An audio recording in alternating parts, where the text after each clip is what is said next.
नमस्कार, मैं कमलेश कबीर आपका एक बार फिर स्वागत करता हूं इस नए एपिसोड में।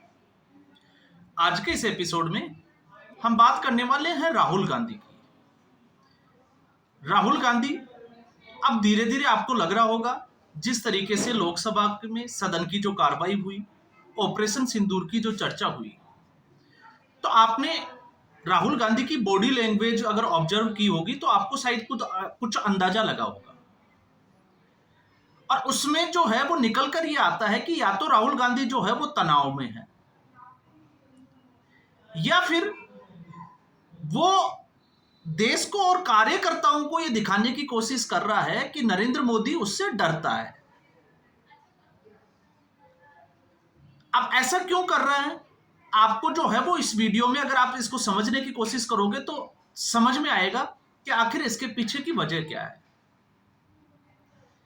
तो उससे पहले आपको पता होगा एक ओबीसी का सम्मेलन हुआ था, जिसमें जब राहुल गांधी अपने कार्यकर्ताओं से पूछता है, नेताओं से पूछता है कि कांग्रेस पार्टी की सबसे बड़ी चुनौती, तो नरेंद्र मोदी का नाम लिया जाता है।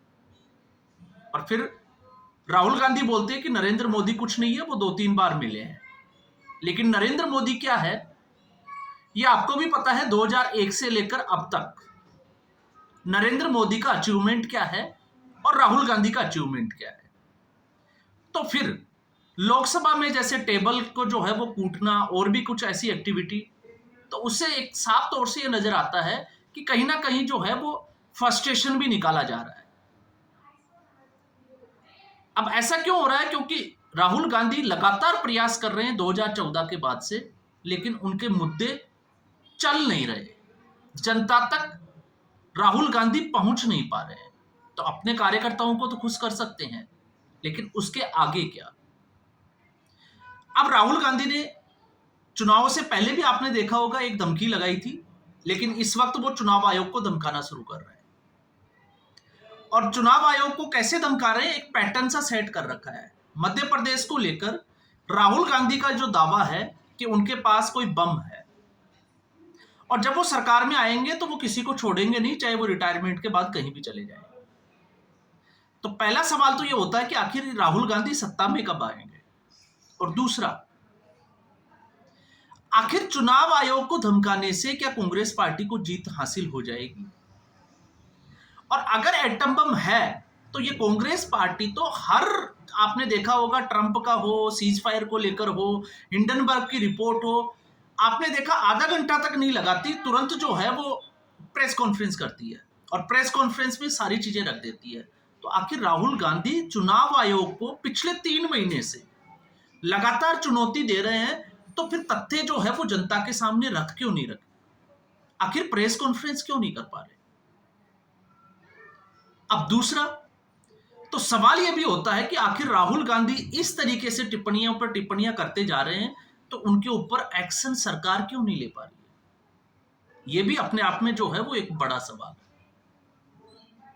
अब ऐसा मैं क्यों कह रहा हूं? क्योंकि राहुल गांधी जिस तरीके से जिस भाषा का अभी इस्तेमाल कर रहे हैं, तो टिप्पणी चुनाव आयोग पे की है, तो याद करिए महाराष्ट्र के विधानसभा चुनाव, और पिछले महीने, जून के महीने में राहुल गांधी ने कहा था कि वहां पर मैच फिक्सिंग था, चुनाव आयोग के ऊपर सीधे तौर से हमला किया गया था। तो आज की मैं आपको चुनाव आयोग को लेकर एक रिपोर्ट बताता हूं। आप चाहें, क्योंकि मीडिया में वो खबर जो है वो चल नहीं रही है, और खबर यह है कि महाराष्ट्र चुनाव में हार के बाद में कुछ हारे हुए उम्मीदवारों ने चुनाव आयोग से शिकायत की थी ईवीएम और वीवीपैट को लेकर। तो चुनाव आयोग के आदेश के अनुसार जो 17 जून अभी 2025 में दिया गया था, महाराष्ट्र के मुख्य निर्वाचन अधिकारी, और उनका जो नाम है वो है आई थिंक चामलिंगन, ऐसे कुछ नाम है, उन्होंने उन उम्मीदवारों को बुलाया, वो उम्मीदवार आए, और वो विधानसभा की जो सीटें हैं वो भी मैं आपको बता देता हूं नाम लेकर, जिसमें एसी कोपरी, ठाणे, पैनल, खड़कवासला, अलीबाग, अरनी, यवला, चांदगढ़, कोल्हापुर, माजलगांव विधानसभा क्षेत्र। इन क्षेत्रों में, विधानसभा क्षेत्रों में जो ईवीएम थी उनका वापस से जो है वो डायग्नोस्टिक टेस्ट किया गया, और इन उम्मीदवारों के सामने ये डायग्नोस्टिक टेस्ट किया, उसमें जब पर्चियों का और ईवीएम में जो वोटिंग की गई उसका मिलान किया गया तो वो बिल्कुल सही निकली। तो एक बार फिर जो ये नैरेटिव बनाया जा रहा था कि मशीनों में गड़बड़ की जा रही है, तो ईवीएम जो है वो बिल्कुल साफ सुथरी निकली।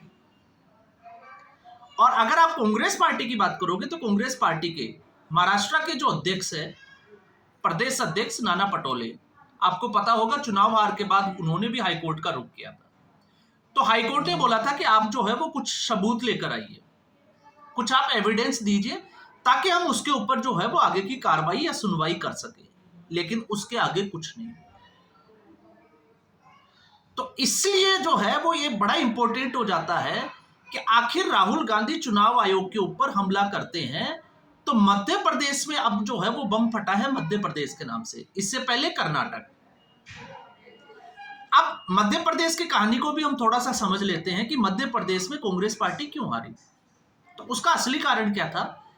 तो उसका असली कारण अगर आप ढूंढोगे तो चुनाव हार के बाद में कमलनाथ ने कहा था कि उनकी हार जो है वो ईवीएम में कोई गड़बड़ी नहीं है, प्रॉब्लम जो है वो कांग्रेस पार्टी के अंदर है।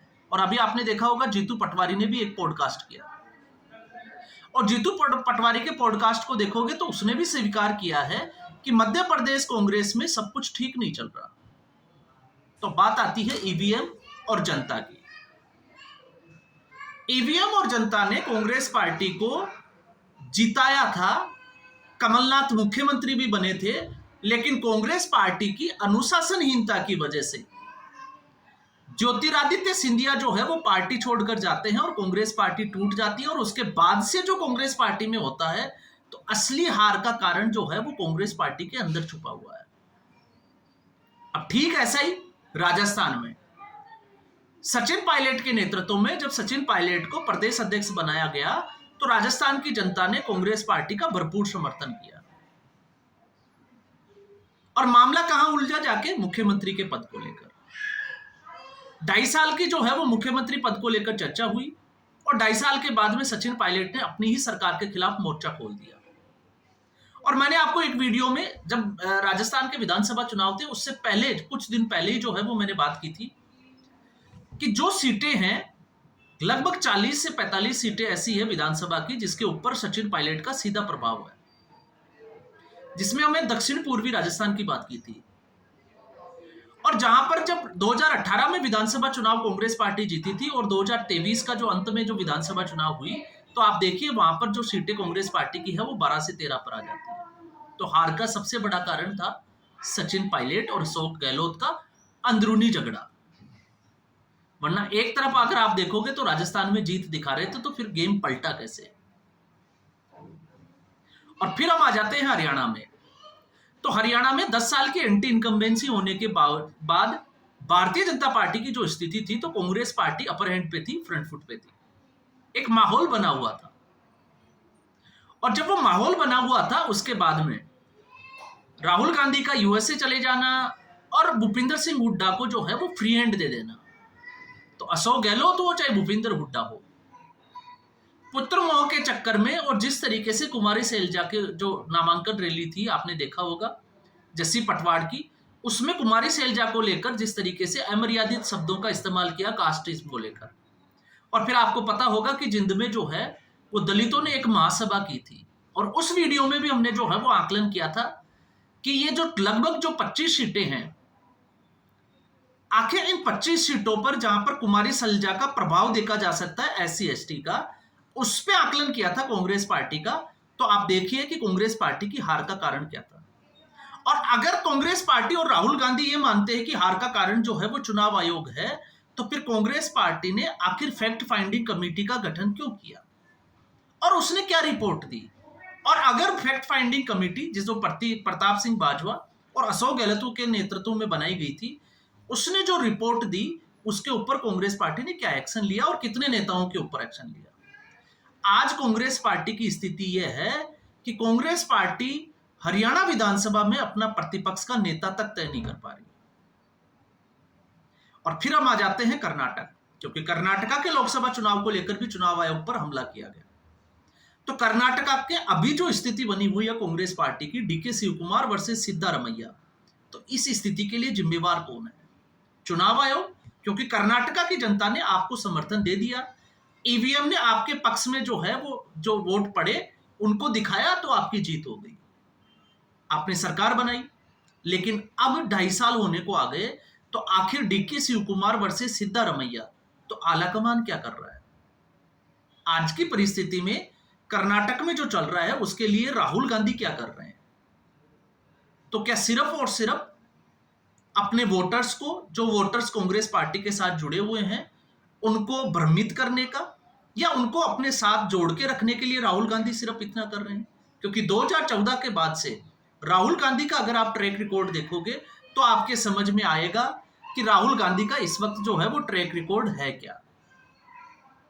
तो यहां पर मैंने आपको जिस जिस राज्य की राहुल गांधी ने बात की, कर्नाटक की बात की, महाराष्ट्र की बात की, और अब मध्य प्रदेश की बात कर रहे हैं, तो तीनों में हार के कारणों की हमने जो है वो समीक्षा की। और फिर उससे भी बड़ी बात ये आ जाती है, राहुल गांधी को यह पता है कि कांग्रेस पार्टी के कुछ नेता जो है वो भारतीय जनता पार्टी से मिले हुए हैं, और ये राहुल गांधी का खुद का स्टेटमेंट है। और आपने देखा होगा लंगड़े घोड़े, बारात के घोड़े, रेस के घोड़े, तमाम तरीके के राहुल गांधी ने भाषण दिए। और वामपंथी मीडिया का एक वर्ग था उस वक्त जब राहुल गांधी ने गुजरात का दौरा किया था कि अब कांग्रेस पार्टी में सर्जरी होगी, और इन बातों को फरवरी से लेकर अब तक अगर आप देखोगे तो 4 से 5 महीने हो गए। क्या कांग्रेस पार्टी में सर्जरी हुई? आप खुद एक बार सोचकर देखिए। हो सकता है आप कांग्रेसी हो, आपको मेरी बातें जो है वो चुभ रही हो, लेकिन सच्चाई क्या है? मेरा मानना है कि सचिन पायलट को अगर उस वक्त मुख्यमंत्री बना दिया जाता तो राजस्थान में आज स्थिति अलग होती है।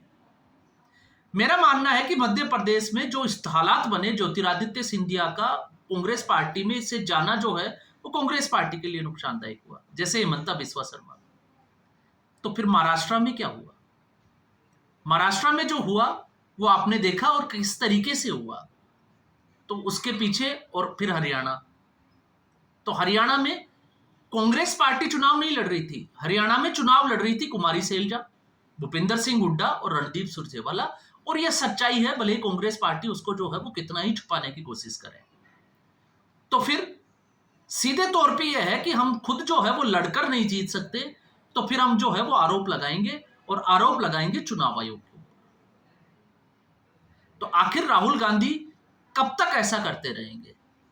और फिर उससे भी बड़ी बात यह है कि आखिर राहुल गांधी इस तरीके से धमका रहे हैं, तो उनके ऊपर एक्शन क्यों नहीं लिया जा रहा? और आपसे मैं गुजारिश करूंगा, आपको लगे कि मेरे फैक्ट्स में कुछ गड़बड़ है, तो आज जो है वो आप गूगल पर जाकर सर्च करिए, महाराष्ट्र चुनाव आयोग की जो रिपोर्ट है ईवीएम और वीवीपैट का जो मिलान किया गया है हारे हुए उम्मीदवारों के सामने, तो आपको अंदाजा लग जाएगा कि कांग्रेस पार्टी कितना सच और कितना झूठ है। तो फिलहाल इस एपिसोड में इतना ही। उम्मीद करूंगा वीडियो एपिसोड आपको पसंद आया होगा। वीडियो को लाइक करें, शेयर करें, चैनल जरूर सब्सक्राइब करें। धन्यवाद।